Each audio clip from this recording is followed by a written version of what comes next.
Hey, everybody, and welcome to the ACE Football Academy. Coach Hamilton alongside Coach Dunham, as always. Coach, you and I have, and the rest of the soccer world, have really enjoyed the kickoff to summer, MLS, NWSL. We have the Olympics coming up. We're in the middle of the Euros. The Copas are in the knockout stage as well. The United States is not participating in that currently. They crash out group stage, We'll have to go back really even to when you see the draw that they get in a Bolivia, another CONCACAF team that you have done well against, and then Uruguay. You see that group stage and you're thinking, okay, who are we playing in the round of 16? Absolutely. We both talked about how we were fortunate to get that draw for Copa America. Mm-hmm. We didn't have Argentina. We didn't have Brazil. Yeah. And then you were like, that's a joke of a team. Right. And then we're Panama. Well, we talked on the side like we should beat them, but for whatever reason, they give us problems. They do. And we can't figure them out. Well, it happened once again. Yeah. So we entered the group stage. We beat Bolivia 2-0. Coach, that was even, of course, you want to open up your group stage with the win, of course. And they got that done. Check. But it wasn't great. They left a lot to be desired in that performance, especially in the attacking third. They had multiple opportunities to win this game 4, 5, 6-0. Oh, yeah. Pepe should have had a hat trick when he saw. But they win, so you're feeling okay. And then the Panama game is an absolute complete disaster. Mm-hmm. Everybody's going to go back to the Tim Weah red card in like the 18th minute or something. Yeah. And look, is that a massive moment in that game? Of course it is. But, yeah, I don't know. You got to win. You got to beat Panama. And I feel like the Tim Weah red card. The players. It was the underlying issues with the team. Like, well, it's such a bonehead move. It wasn't like you went in for a tackle. Right. It was so far off the ball, had nothing to do with the play. And he just punched just by the head. Bonehead move from Tim Weah. Yeah. And I think that shows the underlying issues of American soccer, where what Berhalter talking about in the training sessions. What's going on in the training sessions that someone thinks that's going to be okay. That's football soccer. Yeah, no, 100%. Where the kids are just like, I'm going to fight you because I just don't like you, or whatever it may be. And we've seen that type of stuff happen before. But you're in a Copa America, big tournament, and you're playing a team you should just demolish. Yeah. And 18 minutes in, you're getting ejected over something just completely boneheaded. Right. And I don't recall the expressions on players' faces as he's walking off, but if I'm a player on that field, I'm telling him, get the F off the field, dude. That was ridiculous. Yeah. And I'm getting his face in the locker room because I'm so without it. Yeah. Like, you need to be focused and a pro and get the job done, and it didn't happen. Yeah. And, and everybody says, well, we almost all and all that. But in the grand scheme of things, even if you draw that match, it's still not enough to get you through with the way things play out. So, they move on to Uruguay, and I think they were 1-0 in a match that we probably knew we were going to have a hard time winning coming into this tournament. Sure. But what bothered me is the way we played. I thought there were moments and there were long stretches that we were so good. And you're just kind of like, hey, if you do that against the Panamas, then you don't put yourself in this position anyway. But that's not what they did. They end up losing to Uruguay 1-0. I felt like the second half was a disaster. It was. There was poor first touches. There was bad passes. Yeah. Some of the decision-making showed me they're in panic mode. Yeah. And instead of just working the ball around, taking their time, I saw panic rather than, poise and sticking to the game plan, and that's leadership. Yes, and that's what I was going to get to. All we've heard about this whole tournament, leading up to this tournament and in this tournament, when Greg Berhalter speaks, he talks about us and the United States. And we're going to have to do what we need to do to, set ourselves up for success. That was his whole thing, which is probably the right thing to do. Sure. But in the moment, where we're in a game that we know we have to win. Bolivia animal. And Berhalter, he has come out and acknowledged, yes, that's what I was doing. He is showing his players, hey, it's 1-1, meaning, hey, we just need to draw. But I think when you set that precedent, it's not about us anymore. It clearly hasn't been about us. We're clearly scoreboard watching. We're clearly hoping we get help from a Bolivia team who's just been awful in the group stage, the Copa group stage. I think they gave up goals in the entire group stage. And we're here now with our head guy saying, hey, don't worry, it's 1-1 in that game. And then not 10 seconds later, we get scored. And that's the poor leadership. Why are you paying any attention to that game? You don't win. You're done. Nothing else matters. Yeah. So there's a statement released. The technical director, Matt Crocker, from the U.S. Soccer, he immediately released a statement. I find it we talked about this. Why is it? Yeah, it's not Berhalter. Yeah, I mean, interesting. I don't mean it not being needed to come from somewhere else, but I think it needed to come up from a higher up position. The president of the U.S. Soccer Federation. Cindy Parlow-Cohn. Why isn't she making this announcement? Yes.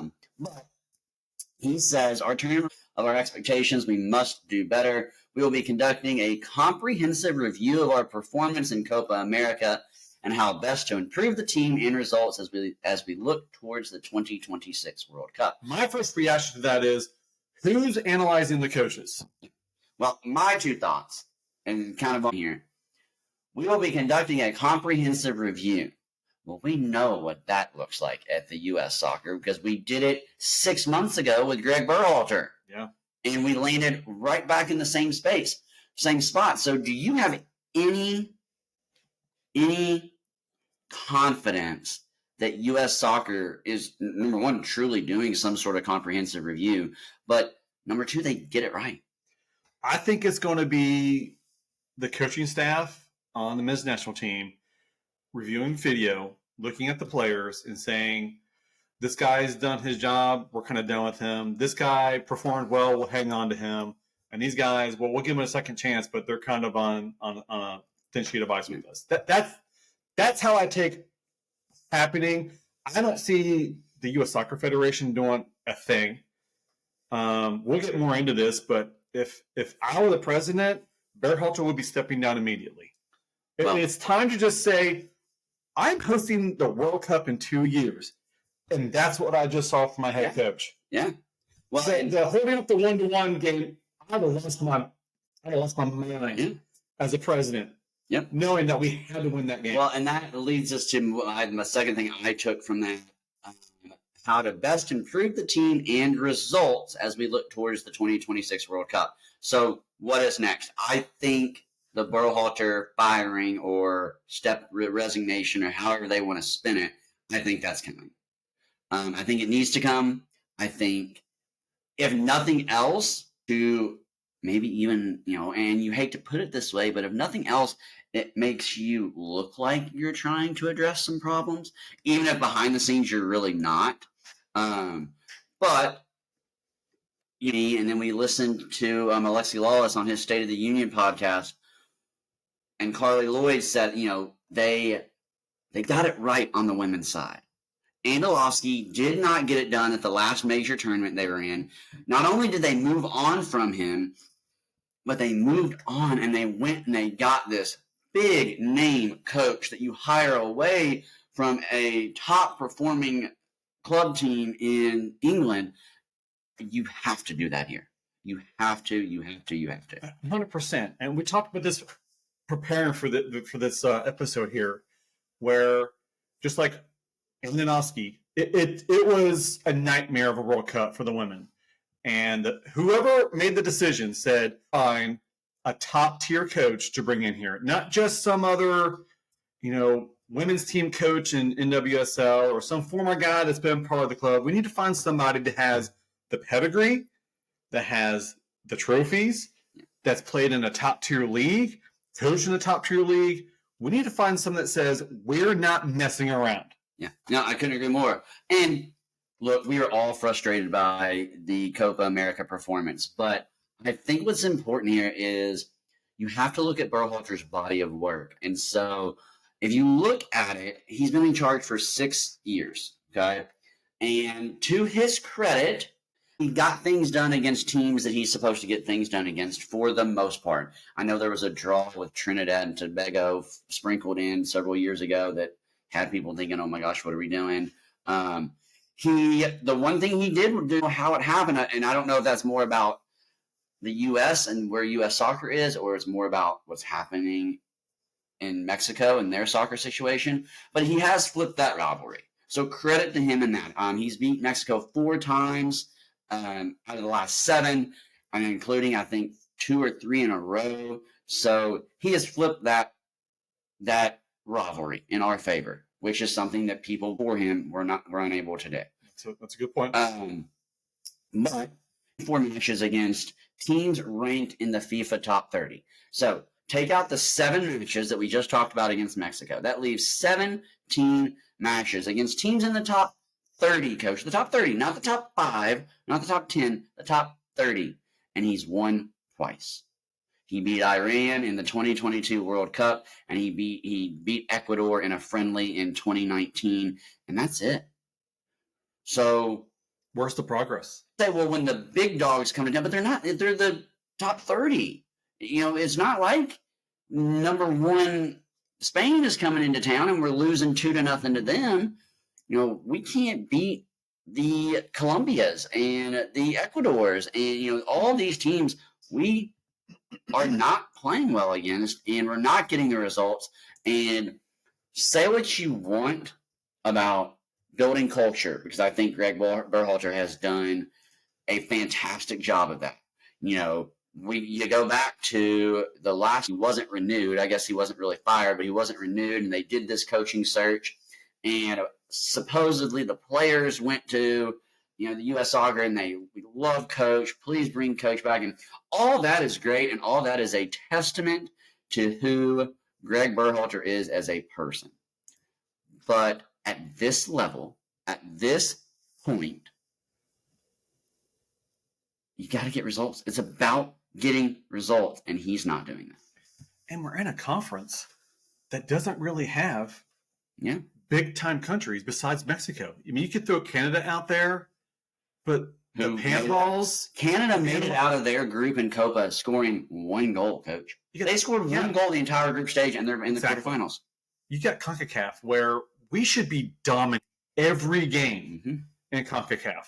With the exception of a few matches against Mexico, which they've plummeted here over the last couple of years.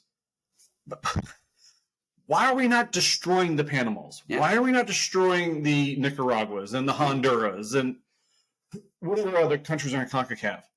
We're sitting at 11 in the FIFA men's rankings. I'm baffled that we're that high. Yeah, I think just because we're the United States. I mean, I think the United States name is what's carrying the weight there, because pull that back up for me, Coach, real quickly. I mean, below us, Morocco, Colombia. Colombia just beat us 5-1. Uruguay is 14th. They just beat us 1-0. Germany is 16th. You were telling me that we're better at soccer right now than Germany?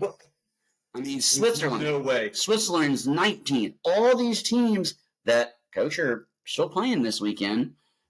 And, Switzerland and Germany are in the final 8 of the Euros. And I think that 11th ranking is simply because we're the United States. We're in CONCACAF. But, after we won the Gold Cup, we said, okay, you have to perform in the Copa. You don't have to win it, but you got to make the final 8. You got to make the final 4. And here we are. So let me throw this out there. You just said, our rankings, our results against the top 30 teams. All of the CONCACAF teams, there are 2 countries in the top 30, the U.S. and Mexico. Yeah. Everyone else is 43rd all the way down. And we can't get out of our group stage. Where's Panama? 43rd. Yeah.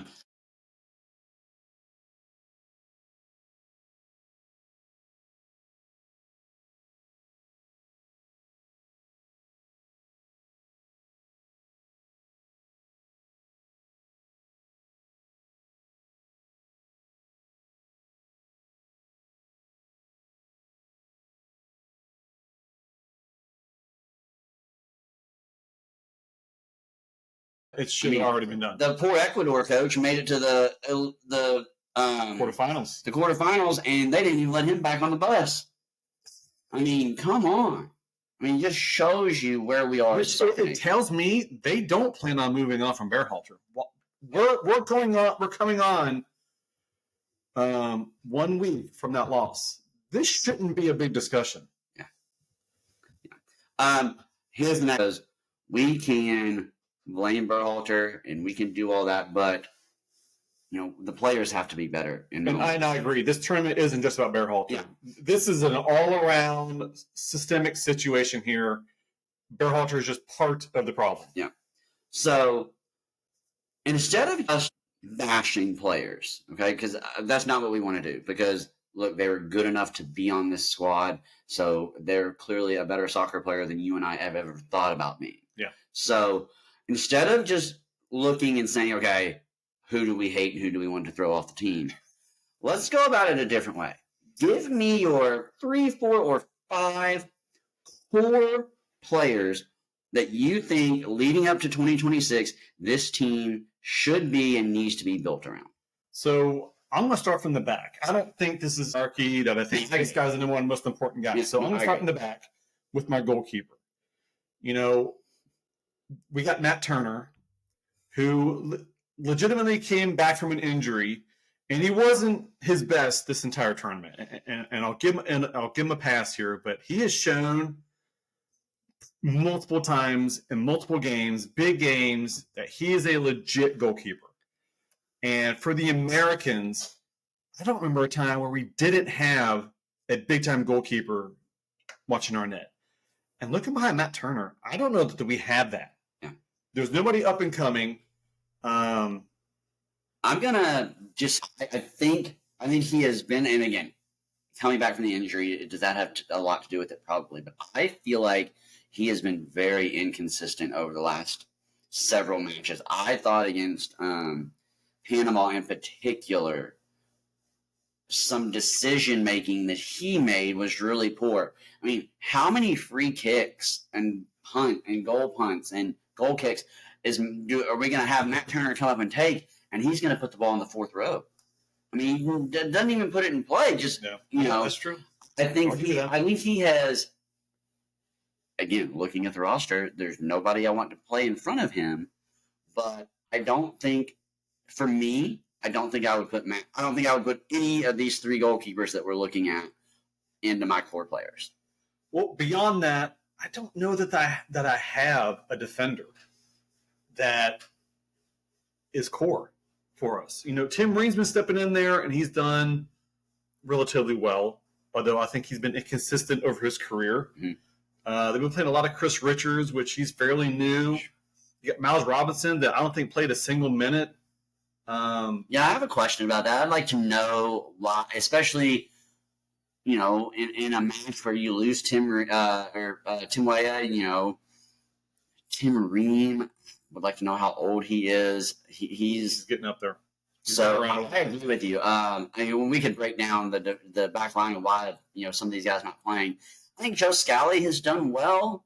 I don't think he's like a core player. Okay, but yeah, I would agree with you. Looking at that back line, that defense, I really like Anthony Robinson.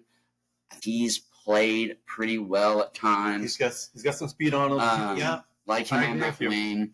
But yeah, I would agree. Choose one defender there, just based on not right now, based on the 2026 World Cup team. I think I'll probably go Anthony Robinson. So looking at my midfield, the 2 guys that stand out obviously is Tyler Adams and Weston McKennie. Yeah. I don't know what happened to Tyler Adams. I don't know what injury he came back from. I don't recall what it is. But him only being able to play a half in these games, we need better than that. And that's again another leadership problem. If your player can only play a half, why is he starting the game? Right.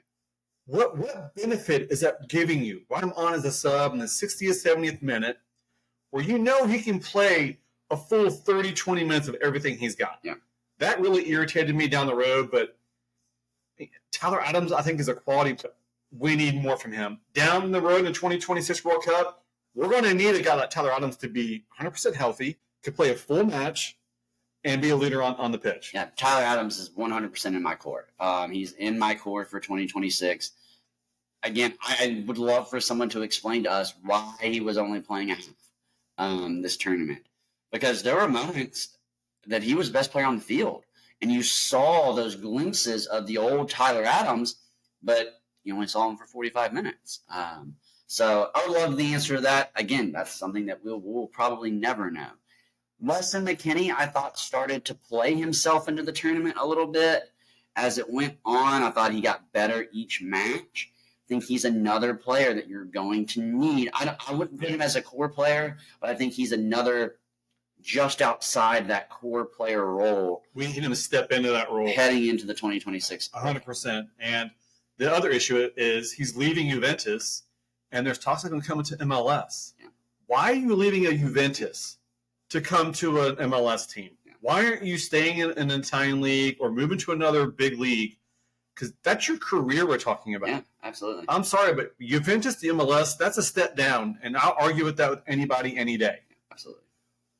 Beyond that, listen, he's the one superstar that we have. I guess you could say he's world class. I don't know if I'm ready to put him up at that world class level just yet. Yeah. But as far as the national team goes, he's the superstar. He's the guy we look at to say, we need you to get it done. Yeah, absolutely. And I thought he looked well. Listen, not great. And I think that's what, from being in that world class tier, is because I can't recall in a big match, in a big game, him taking over. Sure. And him saying, he tried to do it towards the end of the Uruguay game, but he was just out of gas. Another guy I want to mention is Balogun, who had a phenomenal tournament. I think he is going to become that true, almost Alex Morgan-esque number 9 for the U.S. men's team. It was unfortunate in the Uruguay match that he had to be pulled right before halftime due to an injury. But so for me, my 4-4 moving into the 2026 is Anthony Robinson, Tyler Adams, Christian Pulisic, and Balogun. Those are my 4 that we have to make sure they're healthy. We have to make sure that they're all in. We have to make sure that they are continuing to develop and to work. And then you hope that those Weston McKennie and, Tim Weah and those types of guys are able to fill those back roles. What you need your younger guys like your Tim Weah, Robinsons. You need to make sure they're on squads where, number one, they're starting every game, Mm-hmm. and they're playing at highly competitive levels. Where if you can get them onto a foreign league like the English Premier League, La Liga, Italian, French, German, that's what's going to push them to be better. It can't be going down to the USL or going down to the Mexican League. It's got to be something that's going to push them, and they're going to develop down the road. Yeah, and so that kind of brings us to the next part of this question. And again, sorry, I'm not looking at the camera. I'm looking up an age. Brings us to the next part of this question. Who is it time? Okay, it's time for us to move on from. And I think you can look at this as 2 ways. You can look at it as an age thing. Production, of course, but you can look at it as an age thing. Tim Ream is going to be, he's 36. He'll be 37 this year, which means he's going to be 38. I think that's an obvious one. Yeah. We'll be moving on from him. But then you look at guys like that Cameron Carter-Vickers. These guys, I don't know if they're any good because they never see the field. Why are these players not seeing some time in some of these matches? And if it's because we don't think they're ready or we don't think they're good enough, then why are they still holding our roster spot? Why aren't we bringing someone else in? Maybe they're ready. So rotating that competition. Yeah, if you're not performing to a level, we're moving on from you.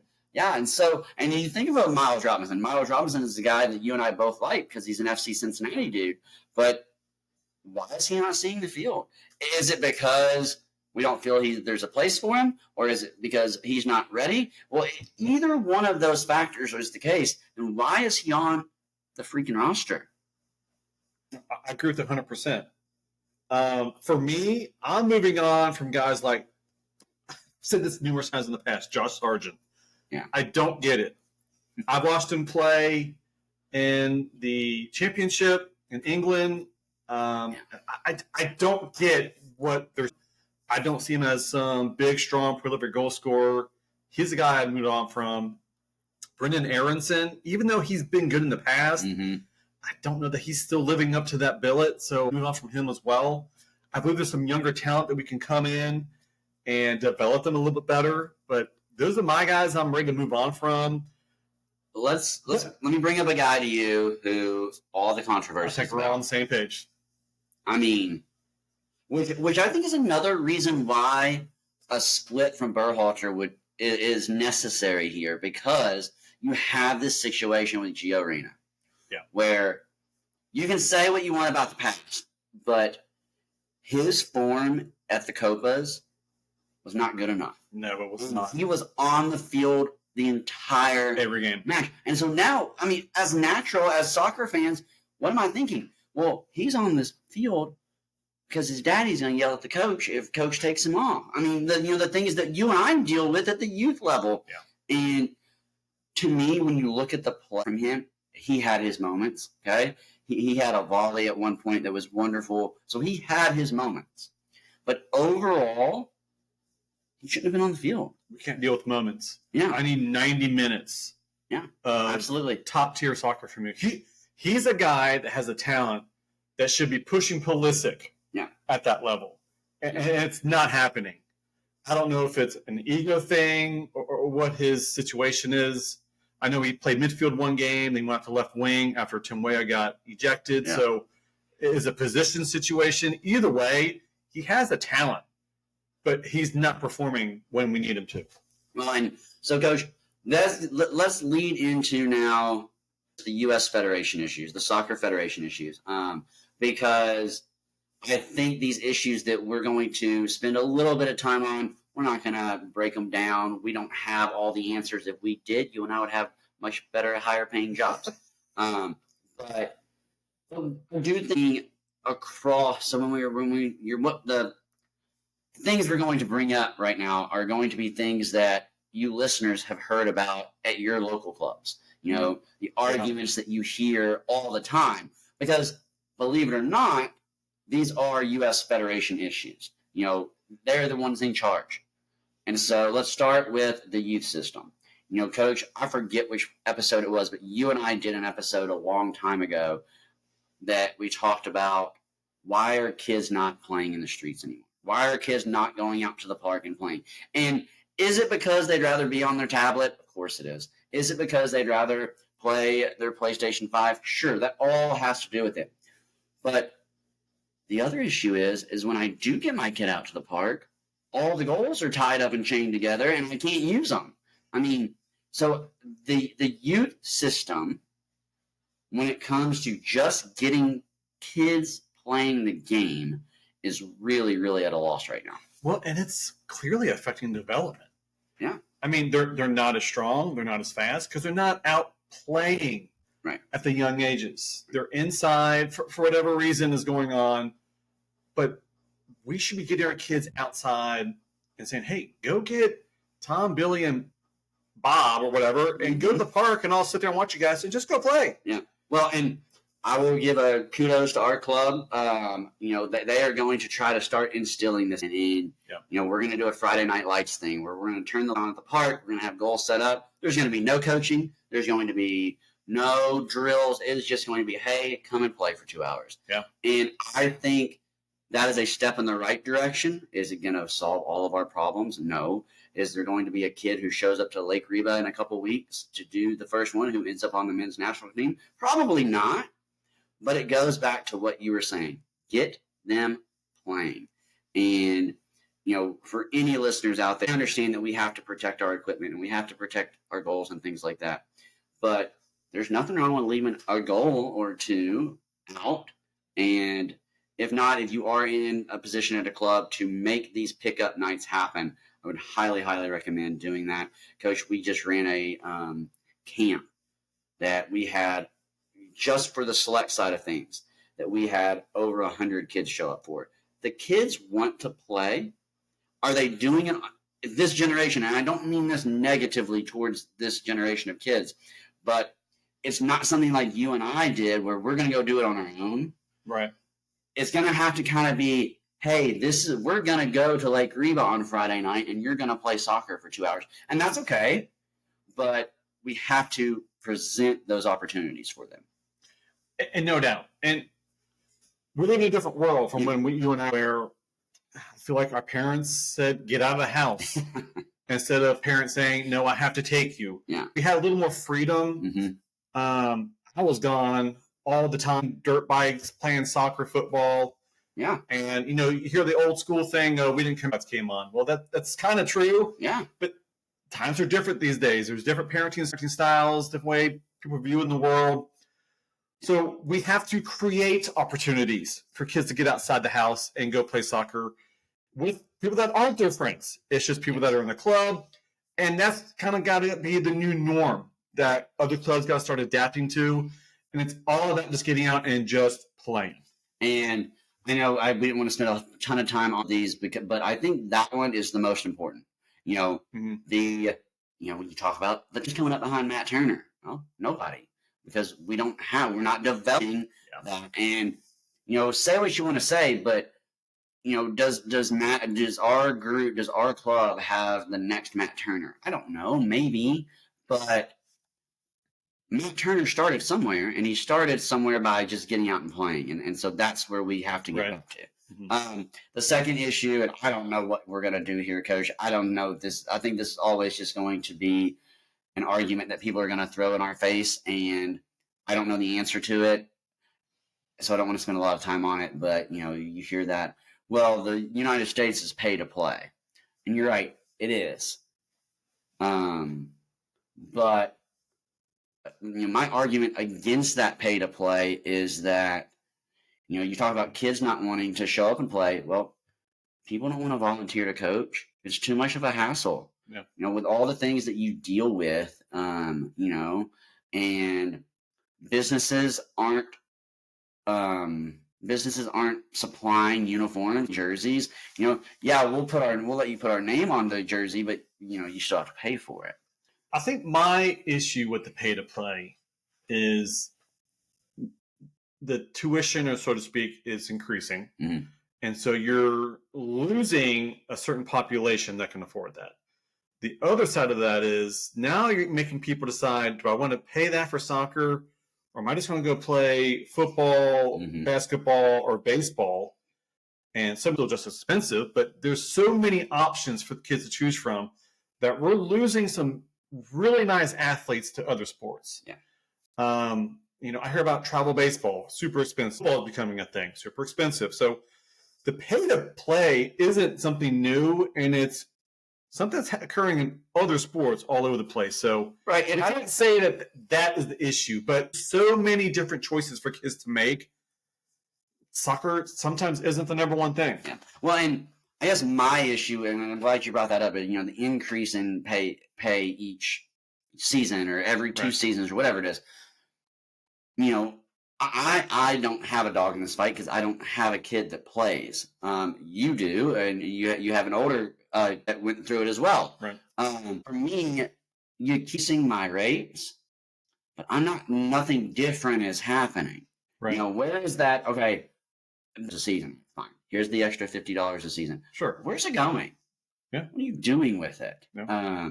And I think that's what the pay to play is. You're right. We keep increasing it. And you're right, so does every other club, every other sport. But I think if we were to say, hey, you're going to pay an extra dollars this season because we hired X, or we're buying X, or the we're other side of that doing is X. We're paying our referees a little bit more to keep absolutely. them. So Yeah, your absolutely. kids have refs to ref your game. Another one, Coach, real quickly. Again, U.S. Federation issues, and is becoming even more divisive through every day is this divide between school and club soccer. For whatever reasons, club and school want to work together. The club is, well, if they go somewhere, they need to play for me, and school soccer is just for fun. And we have to find a world both can work, and we have to find a world in which both the school coach and the club coach are working together to make it work for these athletes. And that would be ideal. And it's difficult to get everybody on the same page because there's so many different personalities out there. But like you said, that's something that leagues and the state schools need to work on, because you've got some schools that do it in the fall and some do it in the spring. And then some clubs try to work out different areas. So it's a big issue that needs to be, people need to get together and try to work out something that makes sense, where there isn't a lot of bickering going on, and we can keep doing where it's about developing the kids. Yeah. It shouldn't be about your ego as a coach or your winning record. You're developing kids to get better. Final one, coach, that we have written down, and again, I don't think we can spend a lot of time on this because we don't honestly know what it looks like, but the word you and I have used multiple times this episode are youth players in development, right? What does that development for the next U.S. men's national team goalkeeper, what does that development look like? How are we getting him into academies, or her into academies that, hey, we like what we're seeing, so let's put you on this path that when you are 17, 18, 19 years old, that U.S. national team is going to be able to say, hey, let's see her, or let's see him, let's bring him in. So what do these academies look like? How do I get in? How as a coach, do I say, hey, I got this player that I think you all need to come and give a look to. Who would I go to that? Who would I call about that? And I think there's so many unknowns to what development in the United States truly, like the pathway truly looks like, that I think brings some frustrations to fans, coaches, players, parents, everybody. The only point I want to add to this is how much coaching politics plays in this. I've coached this kid for the last 5 years. They need to be on here. Or there was a coach that's on the club team who's also a coach who's bringing players up. Oh, I've got 6 or 7 kids on my team that can make this work. So I'm going to pull them with me, and I'm going to forget about the other coaches because I don't like that coach. So that's another big problem that I think to be resolved. And that's going to have to be this region coaches come to other regions to coach or, I guess, evaluate talent without having that bias. Mm-hmm. No, that is a great point. And again, it's kind of like the pay to play. You're never going to get politics completely out of things. Right. It's just not going to happen. But you're right. There has to be ways to eliminate or at least minimize those biases that come along with this game. Coach, we've discussed a lot of things on this night, the state of U.S. soccer, specifically on the men's side. I mean, Coach, if you remember a year ago or so, we were going through the same thing with the women. We truly were. And I think, but I think they got it right with this hire of Emma Hayes. Yeah. And we've things in this episode that aren't going to be quick overnight fixes. Yeah. Especially in the last 10 minutes or so. As we talked about early on in the episode, specifically Greg Berhalter can start to be being fixed immediately. And I think we're both shocked that hasn't happened yet. We'll have to wait and see, we'll kind of see what direction the U.S. Soccer Federation goes into as we approach the 2026 World Cup, of which the U.S. is a host. So it'll be interesting to see how that all plays out. We'll keep you updated. This has been the A.C.E Football Academy. Coach Hamilton alongside Coach Dunham. As always, go kick some ace.